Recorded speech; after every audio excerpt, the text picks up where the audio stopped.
அமைச்சர் கீதா ஜீவன் நம்மோடு இணைப்பில் இருக்கிறார். அவரோடு பேசலாம். மேடம் வணக்கம். பெற்ற தந்தையே பெண் குழந்தை பிறந்ததுனால ஆண் குழந்தை பிறக்காத ஆத்திரத்துல அந்த குழந்தையை எருக்கம்பால் ஊற்றி கொலை செஞ்சிருக்கிறாங்க வேலூர்ல. ஏற்கனவே நடைபெற்ற அந்த உசிலம்பட்டி சம்பவங்கள்லாம் கண் முன்னாடி கொண்டு வர மாதிரியான மறுபடியும் இந்த மாதிரியான சம்பவங்கள் ஆங்காங்கே நடந்து கொண்டுதான் இருக்கு.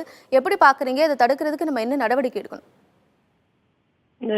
ரொம்ப ஒரு வருத்தத்தை அளிக்கிறதுங்க இந்த செய்தியை. நான் பார்த்தேன் உங்களுடைய சேனல்ல நேற்று இரவு. நான் அந்த செய்தியை பார்க்க வந்து என்னுடைய கவனத்திற்கு வந்ததுங்க. மிகவும் வருத்தம் அளிக்கிறது. எவ்வளவோ முன்னேறிய காலத்திலும் கூட பிள்ளைங்க கல்வியில முன்னேறி வர்றாங்க, வேலை வாய்ப்படுறாங்க, எல்லாம் முன்னேற்றம் வந்த ஒரு நிலையிலும் இந்த தம்பதிகள் இப்படி ஒரு தகப்பனார இந்த முடிவு எடுத்திருக்கான்னு சொல்லி கேட்கும்போது ரொம்ப வருத்தம் அளிக்கிறது.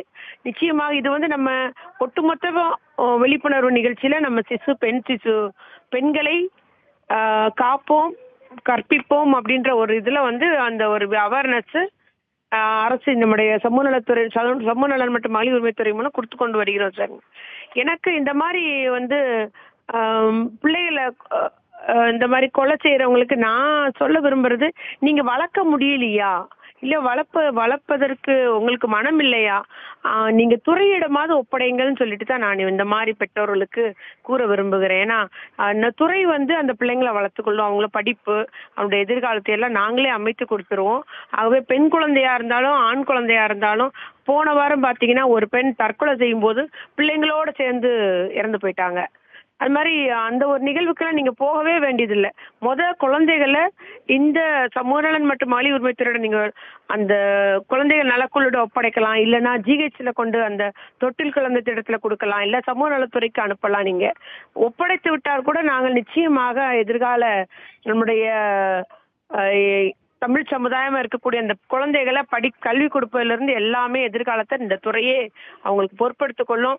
இந்த மாதிரி ஒரு குழந்தை செல்வங்களை இந்த ஒரு பெரிய ஒரு படுகொலைன்றது ஒரு அந்த கேட்கவே நமக்கு வருத்தமா இருக்குங்க. இந்த நிகழ்வு நடக்கக்கூடாதுன்னா எவ்வளவோ மாற்றங்கள் வந்து கொண்டே இருக்குது. இந்த காலத்திலும் நவீன யுகத்திலும் இந்த தகப்பனார் இந்த முடிவு எடுத்திருக்கிறாருன்னா அவருடைய எண்ணங்கள் பிற்போக்கான எண்ணங்களை நினைச்சு வருத்தம் அளிக்கிறது.